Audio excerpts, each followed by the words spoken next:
भारत में कश्मीर स्विट्जरलैंड के रूप में इसको देखा जाता है। बहुत ही सुंदर घाटी है और कश्मीर का नाम आता है तो सुंदरता तो एक अलग तरफ है, लेकिन दूसरा चेहरा या दूसरा बात आता है वो आता है पाकिस्तान ऑक्यूपाइड कश्मीर, या यूं कह सकते हो एक प्रकार की हमारी टेंशन। जब से हम आज़ाद हुए हैं तब से एक प्रकार की सिरदर्दी साथ ही लेके चल रहे हैं और वो सिरदर्दी स्टिल तो चल ही रही है।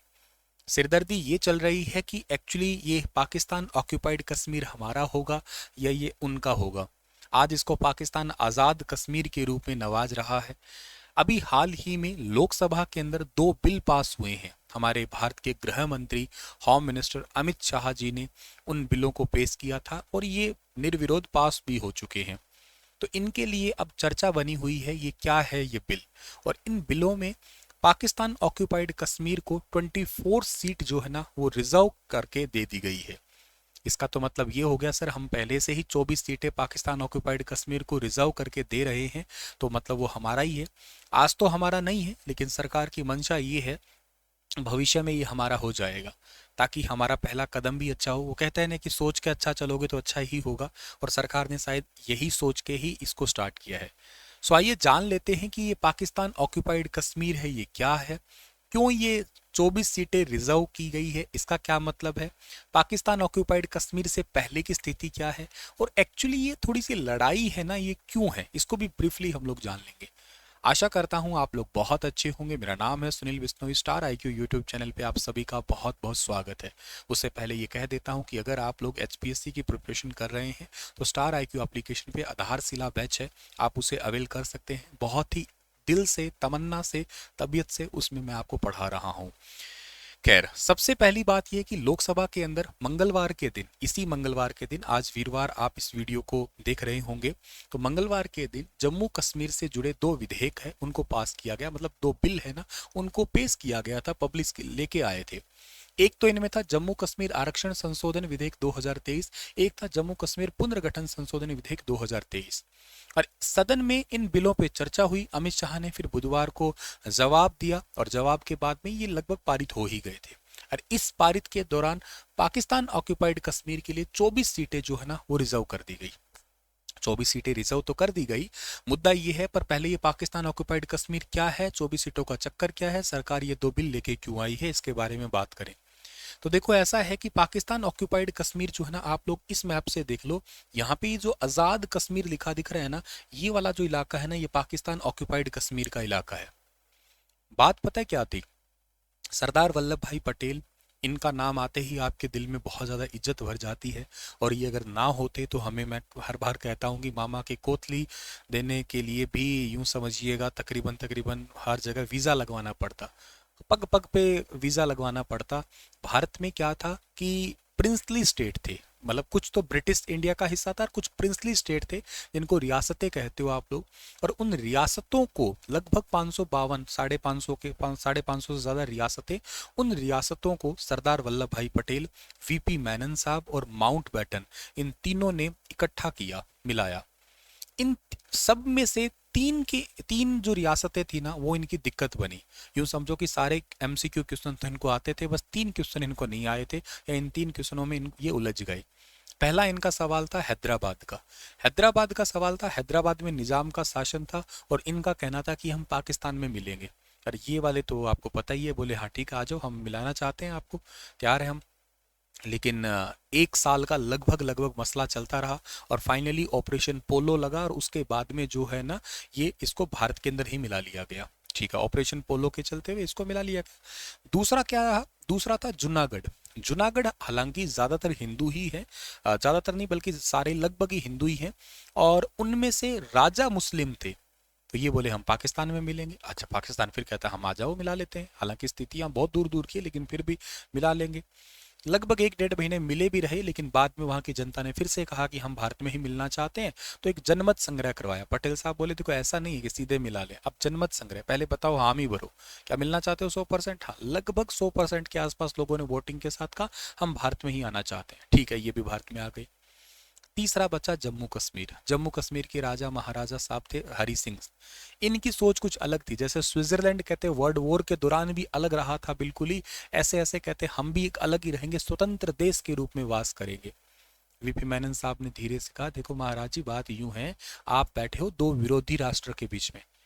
स्विट्जरलैंड भी तो था, कहते नहीं उसकी तरफ मत जाओ, यहाँ आप हिंदुस्तान पाकिस्तान के बीच में बैठे हो, प्रॉब्लम हो जाएगी, भविष्य में कांटा बनोगे, इसलिए आज फैसला कर लो, आज फैसला ये कर लो, या तो चले जाओ हिंदुस्तान की तरफ या चले जाओ पाकिस्तान की तरफ, दोनों में से एक फैसला कर लो। कहते नहीं।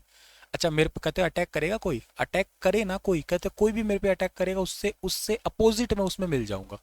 सपोज करो इंडिया ने पहले अगर अटैक किया तो मैं पाकिस्तान के साथ जाके संधि कर लूंगा और पाकिस्तान में अपने कश्मीर को विलय कर दूंगा, और पाकिस्तान ने किया तो इंडिया की तरफ।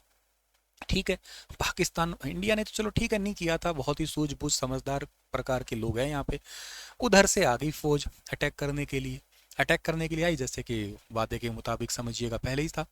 26 अक्टूबर 1947 तक आते आते इन्होंने असेशन पे साइन कर दिया और इसको भारत में विलय के लिए कह दिया। भारत में विलय के लिए कह तो दिया, लेकिन बात ये थी कि जब तक जो है ना पाकिस्तानी फौज आ चुकी थी काफी हद तक आगे, भारतीय फौज ने उनको खदेड़ा तो है, लेकिन खदेड़ते खदेड़ते जब तक यहां तक पहुंची तो उस टाइम पे प्रधानमंत्री पंडित जवाहरलाल नेहरू जी ने क्या कह दिया, उन्होंने कह दिया सीज फायर, युद्ध विराम। ये इनकी एक सबसे बड़ी गलती थी, युद्ध विराम। पहली तो सबसे बड़ी गलती युद्ध विराम की ये, और दूसरी सबसे बड़ी गलती पता क्या थी, दूसरी सबसे बड़ी भी हालिया बना था यूएनओ, यूएनओ बना था, यानी कि यूनाइटेड नेशन ऑर्गेनाइजेशन। ये कब बना पता है आपको, 24 अक्टूबर को बना, 1945 को। मामला चल रहा है कब का आपका, 1947 का चल रहा है, हालिया ही बना है। ये इस मामले को लेके चले गए वहां पे, कहते देखो ऐसे ऐसे है, ये हमारी बॉर्डर पे आ रहे हैं, क्यों आ रहे हैं, हमने साइन कर लिया इनके साथ में, फिर भी हम पे अटैक कर रहे हैं। वो मामला आज भी ज्यों का त्यों ही है, चल ही रहा है स्टिल। देख लीजिएगा आज 75 सालों से ऊपर हम लोग जाने को हो रहे हैं और फिर भी हालात तो वही है हमारी। अगर वो ना जाते, हालांकि अमित शाह जी ने भी अभी जिक्र किया था अपने इस बिल के दौरान कि ये कांग्रेस का या जवाहरलाल नेहरू का एक बवंडर बनाया था, अगर वो बवंडर ना होता, 3 दिन तक आ जाता, सिर्फ 3 दिन तक सीज फायर ना की घोषणा करते ना, तो भारतीय फौज इनको खदेड़ देती और ये समस्या कभी के लिए नहीं होती, ये हमारा भारत का हिस्सा ही रहता, इसमें कोई प्रकार की प्रॉब्लम ना रहती। और आप समझ सकते हैं कि कितने लंबे टाइम के बाद इसमें फिर क्या हुआ, अभी हमारे जो, अच्छा ये तो है ये प्रॉब्लम, इसमें भी प्रॉब्लम रही थी, इसमें 370 धारा लगानी पड़ी, 35 ए भी चल रही थी, स्पेशल स्टेट का इसको दर्जा दिया गया, अलग इसका झंडा था। वो 4 अगस्त 2019 को बिल पास होके फाइनली इसको एक स्पेशल स्टेटस जो मिला था वो तो हट गया और ये बन गया एक केंद्र शासित प्रदेश बन गया। केंद्र शासित प्रदेश बनाने के पीछे मंशा सरकार की इतनी सी ही होती है कि अगर केंद्र शासित बन जाता है तो वहां की लोकल जो पार्टियां जो रूल कर रही होती है ना वो गड़बड़ कर जाती है, क्योंकि उनके साथ में फिर पड़ोसी लोग मिल जाते हैं, केंद्र के साथ मिलना थोड़ा मुश्किल हो जाता है। इसलिए केंद्र सरकार चाहती है कि मेरे हिस्से में कब्जे में रहे। जहां ये कश्मीर के लोग, यहाँ पे भी बहुत सारे लोग कहते थे हम मिलेंगे, उधर मिलना चाहते हैं, आज ये तरस रहे कि हमें उधर छोड़ो, एक राज्य बना दो। हिटलर वाली बात है, कितना निचोड़ दो कि लोग जीने को ही मोटिवेशन समझ ले अपने आप के। एनीवे तो ये तो बात हुई। अच्छा सर, अब इतनी सी बात के बाद में अब पाकिस्तान ऑक्यूपाइड कश्मीर तो तुम्हें समझ में आ गया कि कहां से कितना एरिया बन गया है। अब पाकिस्तान ऑक्यूपाइड कश्मीर का पाकिस्तान कर क्या रहा है, पाकिस्तान इसको आजाद कश्मीर के रूप में, अलग देश के रूप में कह रहा है, इनको झांसा भी ये देता है तुम्हें अलग देश बनाएंगे, वो महाराजा हरि सिंह वाली सोच को लेके चल रहे हैं अभी भी। पाकिस्तान इस जगह का गलत इस्तेमाल कर रहा है, यहाँ से इंडिया के अपोजिट जितनी भी गतिविधियां होती है ना वो यहीं से ही स्टार्ट करता है, यूं समझिएगा। वही जितना भी है, जैसे फॉर एग्जांपल के लिए आतंकी शिविर हो गए, लगाने हो गए, भारत विरोधी गतिविधियां होगी, जो ठिकाने हैं बंदूकों के, A to Z सारे गलत काम मतलब कह सकते हो यहीं से ही सारे स्टार्ट होते हैं। और यही हमारे गड़बड़ है, पड़ोस में ही समझिएगा कितना जब गलत काम हो रहा हो तो। अच्छा सर जी, अब ये जो विधेयक आए हैं, एक है जम्मू कश्मीर आरक्षण संशोधन विधेयक, दूसरा है जम्मू कश्मीर पुनर्गठन संशोधन विधेयक है।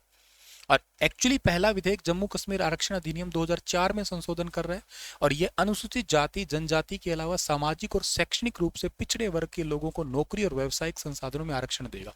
पहले यहाँ पे कुछ ऐसा नहीं था, लेकिन अब जो ना अनुसूचित जाति है, जनजाति है, ऐसे लोगों के लिए भी आरक्षण का प्रावधान है। और जम्मू कश्मीर पुनर्गठन संशोधन अधिनियम विधेयक जो है ना, इसमें क्या है, इस 2019 में भी अभी अभी रिसेंटली जो ना चेंजेस किया, जैसे पहले सीटें कितनी थी, पहले विधानसभा की सीटें 83 थी, जो अब बढ़ के 90 हो गई है, हरियाणा के इक्वलेंट है सीटें, ध्यान रखना। इतनी सीटें होने के बाद अब लोग यहाँ पे कह रहे हैं कि इसको फिर से राज्य बनाओ। केंद्र सरकार ना ना हम बड़ा मुश्किल से बनाया ना, अब तो तुम राज्य क्या बनाएंगे, तो इतने दिन तुम कह रहे थे अलग हम देश बनेंगे, अब तो तुम राज्य बनने के लिए भी तरसोगे, ऐसा कुछ नहीं होगा। अनुसूचित जाति के लिए 7 कर दी, यानी कि शेड्यूल कास्ट के लिए 7, शेड्यूल ट्राइब के लिए कितनी कर दी, 9 सीटें कर दी। और इसके अलावा जो उपराज्यपाल जो 2 सीटें नॉमिनेट किया करते थे, अब उन 2 सीटों में से एक सीट वुमेन के लिए, हालांकि हो तो दोनों भी महिलाएं सकती है, लेकिन कम से कम एक रिजर्व है वुमेन के लिए।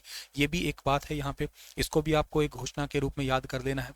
अच्छा, इसके अलावा पीओके के लिए जो ना 24 सीटें रिजर्व। अब आप कहोगे ये सर, ये पीओके के लिए 24 सीटें रिजर्व कर दी, इसका क्या मतलब है?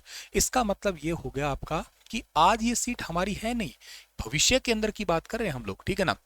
अभी ये कह रहे हैं कि यहाँ पे अभी आरक्षण देखो देखो, ये सीटें तब तक खाली रहेंगी जब तक कि इस क्षेत्र पर पाकिस्तान का कब्जा खत्म नहीं हो जाता, और साथ ही यहाँ के रहने वाले लोग अपने प्रतिनिधियों का चुनाव नहीं कर देते। कहते यहाँ के लोगों को भी थोड़ा सोचना पड़ेगा, ये हमारे खुद के प्रतिनिधि होंगे, हम चुनेंगे, अलग से चुन के आएंगे, हमारी भी एक प्रकार की डेमोक्रेसी आएगी। तो सरकार पीओके को पाकिस्तान को कब्जे में खाली करने के लिए, कहते हम ऐसा भूले नहीं है, हमारा जो संकल्प था कि पाकिस्तान ऑक्युपाइड कश्मीर भारत का होगा, कहते हम वो लेके रहेंगे।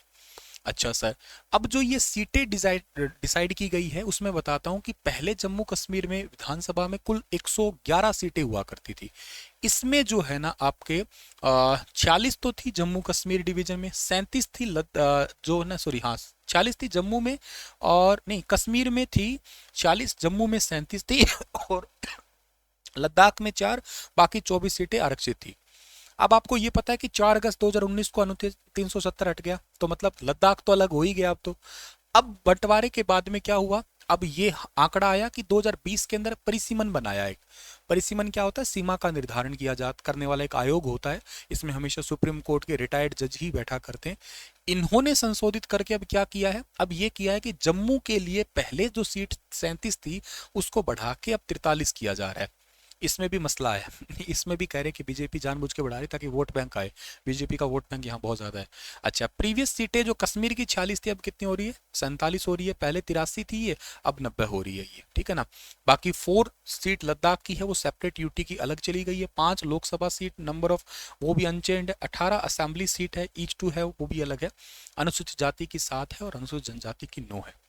तो ये सीटों का बंटवारा अभी हाल ही में किया है, अभी रिसेंटली ट्वीट करके या एक्स के ऊपर जो है ना हमारे बीजेपी के लीडर कह दीजिएगा या हमारे भारत के गृह मंत्री कह दीजिएगा, उन्होंने जानकारी दी है। आपका क्या इसके अंदर मत है, आप क्या सोचते हैं इसके बारे में, क्या ये हुआ है, सही हुआ है, गलत हुआ है, बताइए ज़रूर इसके बारे में कमेंट सेक्शन के अंदर आप लोग। और स्टार IQ एप्लीकेशन के ऊपर HCS का HPSC का प्रॉपर बैच है आधारशिला, आप उसे ले सकते हैं, आप ही के लिए बना है, यूँ समझिएगा। एक एक चीज़ें बारीकी से आपको समझ में आ जाएगी उसके अंदर। Thank you so much, stay happy and stay healthy dear.